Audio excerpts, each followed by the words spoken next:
Hi, everyone. Thanks so much for joining us here on the Daily Racing Form YouTube. I'm Gino Buccola alongside Mailloux with producer Bobby helping us out as we head out to Gulfstream Park for Saturday for a preview of the Saturday race of the day. It's the Grade 3 at Mr. Prospector. And Ashley, we're going to see one of the stars of the sport over the last few years, White Abario. He'll be trying to use this as hopefully a prep to something bigger. We saw White Abario pull this same move, trying to use the Mr. Prospector as a prep to winning the Pegasus World Cup in late 2024 and then in early 2025 when he won the Pegasus. So maybe he's hoping for round two, doing it again this year. Yeah, we will find out. A multiple Grade 1 winner obviously was scratched at Breeders' Cup prior to the Dirt Mile. On the track, right? Like minutes before the race.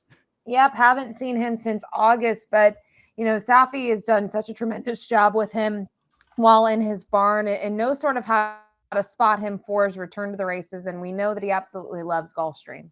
Yeah, 10-time winner, Breeders' Cup Classic winner, and look at those earnings, $7 million plus. But he will have to deal with some other legitimate contenders in here. A horse like Knightsbridge right next door, a lightly raced horse with some upside. Even a horse like Play Me a Tune has been better on the synthetic, but lightly raced on the dirt. Maybe there's some upside there as well. Let's see what Timeform US thinks about the pace projector in this one. They've got Knightsbridge up front. That does not shock me at all. But I will say, Ashley, Wound Up, Super Chow, Hold My Bourbon, any of them can legitimately show some speed in here. All of them have that in their arsenal. They sure do. I mean, I think Knightsbridge is the speed of the speed. And I will say, while Super Chow is fast, I'm not sure he is as fast as he once was. I'm just looking at him in the past and knowing him pretty well from my time down at Gulfstream Park. He likes to go. He's still quick, don't get me wrong, but I don't think he is the same horse that we saw in his younger days. What concerns me also about horses like Wound Up and Super Chow, they're not quite as good at 7 furlongs either. So maybe they can show a little bit of early speed, but I don't know if they're going to be hanging around at 7 furlongs. Let's meet the field here for the Grade 3 Mr. Prospector. This one's going to go as race number 10 on Saturday. 7 furlongs, the distance over at Gulfstream Park. We start things out with White Abario, who was second in this race last year, where he finished behind Mufasa. And at that point, we were still not really sure what version of White Abario was running, because his 2024, the middle part of 2024, was a little bit disappointing, but he bounced back at the start of 2025 with that really nice Pegasus win and the Ghost Zapper win. But his last few races, Ashley, they were okay. He faced the tip-top company, but we didn't really see the best from White Abario. And now we're coming off a race where he was actually on the racetrack, got scratched a few minutes before the Breeders' Cup. I kind of go back and forth with him. I mean, he's obviously the class of the field, no doubt about it. If he showed up with like a B+ effort, he probably wins this. And we actually saw a similar move from Skippy Longstocking just last week, where he came and used a prep to get some of the negative form that he recently had out of the way. Yeah, I mean, obviously you mentioned it. He's the class of the field, but he's also even money on the morning line. You have to think what you're going to do with him here. I do think by far his best season was 2023. Now, you mentioned 2024. They tried Saudi. It didn't work out. They had to regroup. Then that didn't work out. But I thought kind of the back half of his season, he was well spotted by Safi Joseph Jr. He was able to win at 7 Ace. He came second in this race, as you mentioned, behind Mufasa, and then set him up for the Pegasus World Cup. And kind of get similar feelings of, his last couple, they haven't been his greatest, but they've also been Grade 1 events. So for him, this is significant class relief. It's a big cutback in distance where I'm not sure 7 Ace is his favorite distance, but I don't think that matters. He's very proven at the distance. And I mentioned it earlier. He absolutely loves Gulfstream Park. So in a lot of ways, from horses that have raced here and that you've seen a bunch, he's the horse to beat. Just feels like things go a little bit sideways, come back home to Gulfstream Park, regroup, and it's always really worked well for White Abario when they've done that. We move to Knightsbridge, Grade 3 place. I mean, he's got tons of talent, Ashley. You look at his first 2 starts in his career, sky is the limit. He wins by 10, he comes back and he wins by 9. He's been, I don't want to say disappointing, but he just hasn't been able to string his races together. So it'll be a race and then it'll be a gap. And sometimes he's a little out of sight, out of mind, but he did finish third in the Grade 3 Perryville at Keeneland back in October of 2024. He got back into the winner's circle recently in November of 2025 when he was the winner over at Aqueduct. So, I mean, you can't really knock his overall body of work. Here's the victory last time out, and it's an impressive win. And what I do like about him too, he doesn't seem like he's a need the lead horse. He can show speed, but he's also shown us, Ashley, he can sit off and pass horses if someone else wants to go. He does really look like a logical alternate if you want to go against White Abario here. Yeah, he's the main threat to the morning line favorite. You mentioned it. He's lightly raced, but he's done very little wrong. This was a huge performance. Obviously, I do think the off track and the trip that he got, having that early foot, probably aided him a little bit there. But look at his resume, extremely consistent. But you talked about a good point here. This is the first time we're going to see him string races together, which I'm not saying it's a bad thing or a good thing. It's just something to be mindful of. A horse that typically has what, 4 to even longer than that, 4 to 7 months off in between starts. It becomes a little tough in that regard to necessarily trust him. And, we saw him twice this year, but that's February to November. That's even longer than the typical gap in his races. So we'll see if he can take another step forward off the last out. If that's the case, he's a major threat. He got a 98 last time and was at this distance, made it look pretty easy.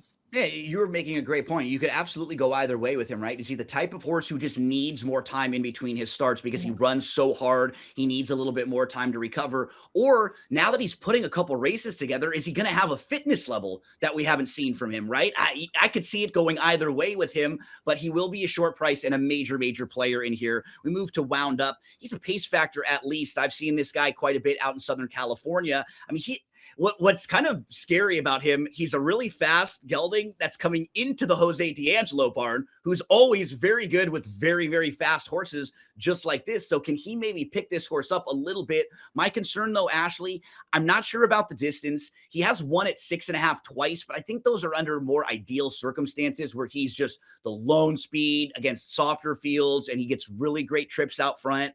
I don't know if he's at his best beyond 6 furlongs, but you can see it wasn't that far ago where he's able to put up 102 by your speed figure. So this horse is really fast and capable of big things under the right circumstances. He is, and I agree with you. I think the distance is my concern with him. I actually think his last out effort is pretty good considering he didn't make the lead. I think he showed a little bit of a different dimension, only missed by a head. You mentioned he goes to a barn that does very well with their sprinters. There are things to like. I'm very curious to see how he'll be bet here. He's 12-1 on the morning line. Does he take a little play off of it? It's tough to assess with those other two horses that we talked about. They're going to be the shortest of the prices. He's a horse that maybe you decide to take a little bit of a wait and see approach, but have to say the interesting horse to see his humble beginnings. You could have claimed him for what, 8,000? They claimed him for 10, and now look at him. And you're kind of right about the way this race shapes up. You've got those top 2 contenders. Then there's just a lot of wild cards and a lot of question marks. You're going to have a lot of horses in here, double-digit odds. He might be a horse who at least can give you a good run for your money. You know he'll be forwardly placed, can hang around for a share. So maybe he's one of the value horses in this field. We move to Super Chow, the number 4, multiple graded stakes winner. He's at his best, though, going a little bit shorter. He has won at 7 furlongs, but he loves the off-track. That 7 furlong win was on a muddy track, but he does have one of the lower buyer tops in the field, Ashley. He's just been an honest, solid horse. I wonder if he's a little bit beyond his best, though. And even when he was at his best, this still was a distance that was a little bit farther than what he usually liked. Yeah, and I'm just not sure, as a 5-year-old, he's the same horse that we saw as a 3-year-old, when he had a really good campaign. And even, you kind of look at that year, he was seen a lot back in 2023. And he started off obviously well as a 2-year-old as well, but his numbers to me have flattened in a vast majority of his recent races since regrouping from the try in the Golden Shaheen out at Dubai and Maidan. He's had one good effort, and I just think it was against considerably lesser than this. So I try not to be too hard on him. I've honestly never been a huge fan of his Gino, and you can pull up any race that we've previewed that he's been in. That's been sort of the sentiments, and it's not the horse himself. It's just I don't necessarily trust him. He's very speedy, but he tends to get out in a lot of his races. And like I said, I just don't trust him, and I don't want him in this spot. In his 29 starts, I don't think I've picked him on top one of those 29 times. I'm with you, Ashley, but he's an honest horse. He's won 11 of them, and he's made 900,000+ through the years, coming up on $1 million. We'll see if he has any of that old back class left. We move to Lethal Speed. I mean, he just seems really overmatched in this spot, right? He's only raced twice. That maiden win was back in September of 2024. He hasn't raced in 14 and a half months since October of 2024. He tried grade 1 company in his second start, but he just seems like a reach in here. And I think that's why he's 50-1 on the morning line. Yeah, and if you're looking at your, DRF past performances, you see the closer look, it says being asked a lot. This is a big ask of him, especially after the Champagne. I always wonder kind of what happened there. I think it's probably a confidence losing performance based on the fact that he wins, he comes back, he is well defeated, doesn't beat a single horse in there. And then you mentioned him. We haven't seen him in over a year. I got to pass. Yeah, we moved to Hold My Bourbon.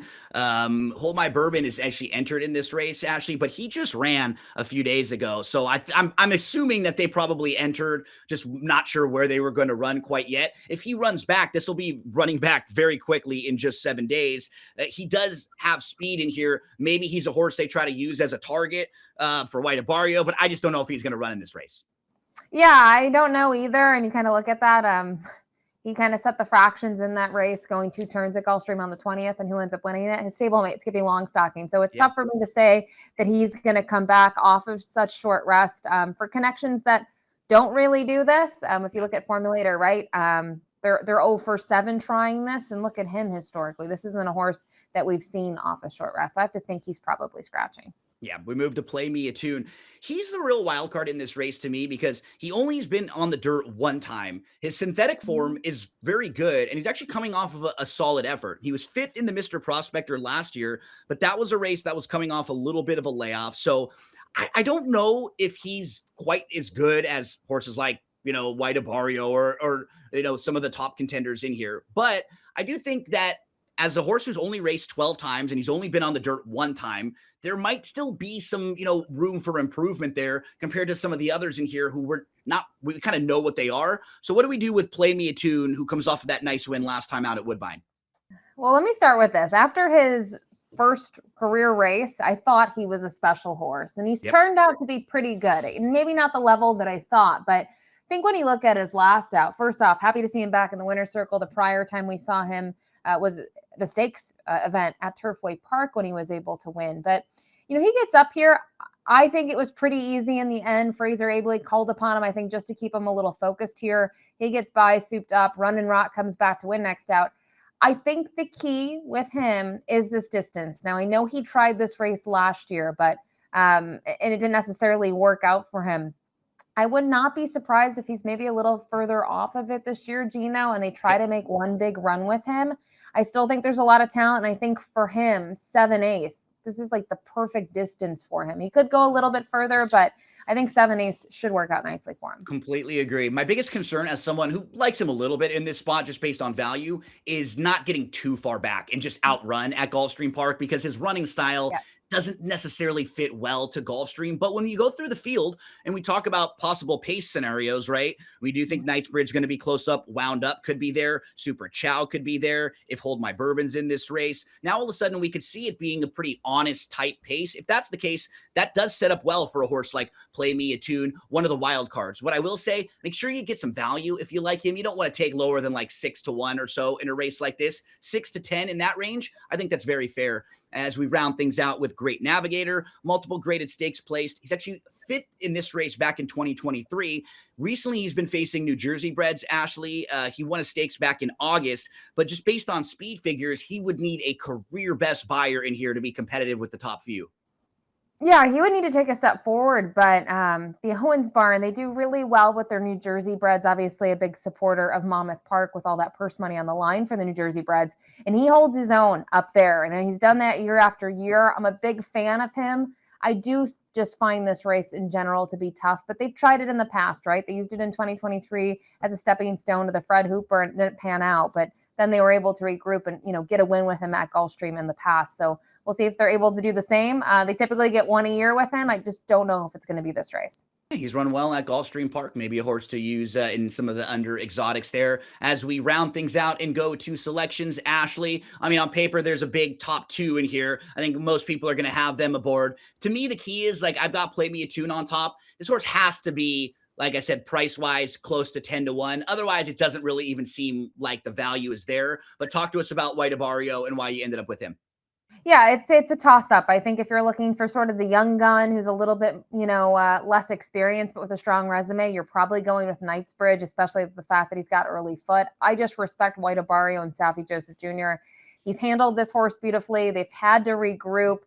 horse loves it at Gulfstream, and he's handy. If they want to go fast early on, we saw it last year when he came up short behind Mufasa. He can roll from off of it, or he can be involved. So we'll see. I think for me, Gene, I'll be honest, not going to play the exotics in this race. I'll be looking at sort of the multi-race sequences, the pick 4, the pick 5 to get involved in. But very curious to see how the 1 and the 2 will take money, and you go in a different direction. Yeah, 1, 2, 3, 7 for Ashley. We have the same 4. I'll just try to take a swing with Play Me a Tune, who I think I've always liked, kind of like you. I followed this horse from early on in their career. I've chased some of their races up at Woodbine. I think 7 furlongs is a great distance. We'll see what they do with their second start on the dirt against a good group like this. For Ashley, 1, 2, 3, 7. For me, 7, 1, 2, 3.